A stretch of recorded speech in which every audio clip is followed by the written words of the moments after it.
ప్రభుత్వ భూములను కబ్జా చేసే వారిపై కఠినంగా వ్యవహరిస్తామని అమీన్పూర్ మండల రెవెన్యూ తహసీల్దార్ రాధా అన్నారు.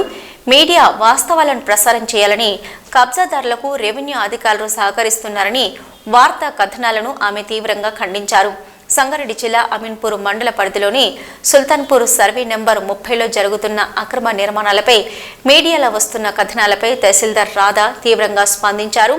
వాస్తవాలను వక్రీకరించి కబ్జాలకు రెవెన్యూ అధికారులు సహకరిస్తున్నారని చేస్తున్న ప్రచారాన్ని తహసీల్దార్ రాధా ఖండించారు. సర్వే నెంబర్ 30లోని 720 ఎకరాల ఇనాం భూములలో 250 ఎకరాలకు ఓఆర్సీ ఉందని, మిగతా ఇనాం భూమి వ్యవహారం కోర్టులో ఉందని తేల్చి చెప్పారు. సర్వే నెంబర్ 30లో కబ్జాలకు పాల్పడుతున్న వారిపై కఠిన చర్యలు తీసుకుంటామని తహసీల్దార్ రాధా హెచ్చరించారు. మీరు మీడియా సమావేశానికి వచ్చిన వాళ్ళందరికీ నా యొక్క నమస్కారాలు.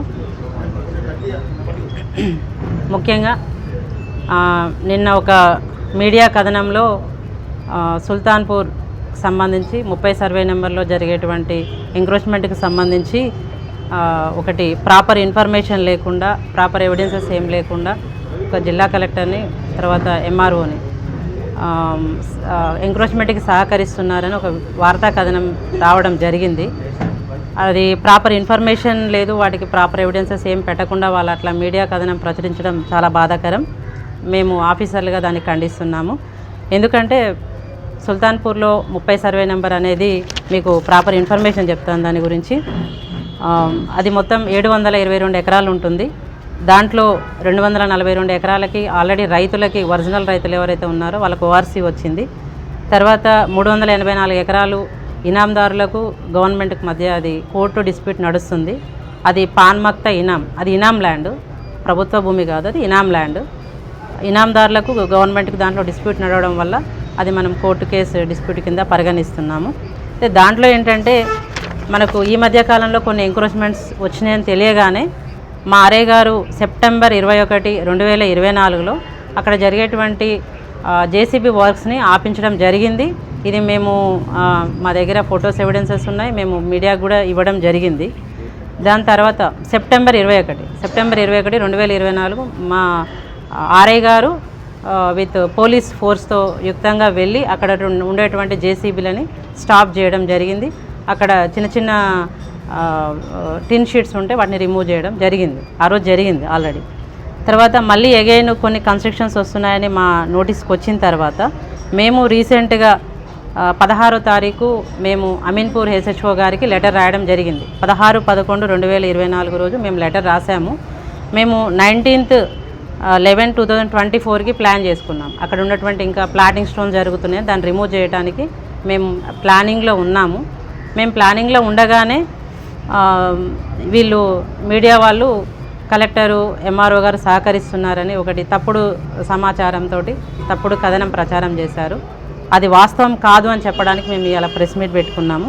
ఆల్రెడీ మేము అది ఆ టిన్ షీట్స్ కానీ ప్లాటింగ్ స్టోన్స్ ఏవైతే ఉన్నాయో అవి తీయడానికి మేము ప్లాన్ ఆఫ్ యాక్షన్ వేసుకున్నాము. మేము ఎస్హెచ్ఓకి ఇన్ఫర్మేషన్ ఇచ్చున్నాము. మాకు మెన్ అండ్ తర్వాత ఫోర్స్ని మాకు పెట్టమని ఒక లెటర్ కూడా పెట్టున్నాము. ఈరోజు మాకు వేరే వర్క్స్ ఉండడం వల్ల మేము దాన్ని నిన్న రిమూవ్ చేసాము. నిన్న 22/11/2023 నాడు మళ్ళీ అక్కడికి మేము పోలీస్ ఫోర్స్తో వెళ్ళి అక్కడ ఉన్నటువంటి టిన్ షీట్స్, ప్లాటింగ్ స్టోన్స్ తీయడం జరిగింది. ఇది వాస్తవంగా జరిగిన ఇష్యూ నేను చెప్తున్నాను.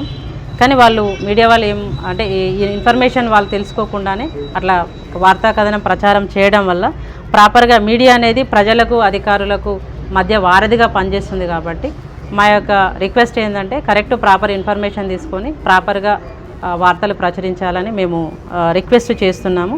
ఏదైనా విషయం ఉంటే మమ్మల్ని క్లారిటీ చేస్తే మేము క్లారిఫై చేసిన తర్వాత, ఏమైనా డౌట్స్ ఉన్నా మాకు క్లారిఫికేషన్ మమ్మల్ని అడిగిన తర్వాత ప్రచారం చేస్తే బాగుంటుంది.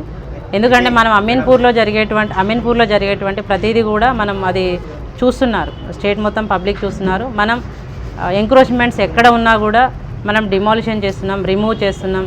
ఈవెన్ కోర్టు కేసులకు వెళ్ళినా కూడా మనం కోర్టు కేసులో కౌంటర్ ఫైల్ చేసి మనం అక్కడ ప్రాపర్గా ఎవిడెన్సెస్ సబ్మిట్ చేసి మనం చర్యలు తీసుకుంటున్నాము. ఇప్పటి వరకు కూడా ప్రజలకు అమీన్పూర్లో ఉన్నటువంటి ఫర్దర్ ఎంక్రోచ్మెంట్స్ కాకుండా తహసీల్దార్ గారు, జిల్లా కలెక్టర్ ఆదేశాలతోటి బాగా వర్క్ చేస్తున్నారని పబ్లిక్లో ఉంది. కాబట్టి అదే విధంగా మేము పనిచేస్తాము, అదే విశ్వసనీయతతో పనిచేస్తామని మీ అందరికీ తెలియజేసుకుంటున్నాను. అయితే మాకు అక్కడ లోకల్ ఎంక్వైరీలో ఈ అక్కడ ప్లాటింగ్ స్టోన్స్ కానీ టిన్ షీట్స్ కానీ ఎవరేసారని మేము లోకల్ ఎంక్వైరీ తెలుసుకున్నాము. అక్కడ మహమ్మద్ సోహిల్ అనే వ్యక్తి అక్కడ ఇల్లీగల్ లేఅవుట్ చేస్తున్నారని మాకు లోకల్ ఎంక్వైరీలో తెలిసింది. అక్కడ వాళ్ళు ఒక చిన్న మసీదు కూడా నిర్మించారు. గతంలో అది లేదని చెప్తున్నారు, అంటే చిన్నగా ఉంది మసీదు, ఇప్పుడు పెద్ద స్థాయిలో కట్టారని చెప్తున్నారు. అది కూడా మేము ప్రాపర్గా ఎంక్వైరీ చేసి అది రీసెంట్గా వచ్చిన కన్స్ట్రక్షనా లేదు అంటే ఓల్డ్లో ఉన్నటువంటి మసీదా అని మేము ఎంక్వైరీ చేస్తాం. దాని మీద ఎంక్వైరీ చేసిన తర్వాత ఫర్దర్ యాక్షన్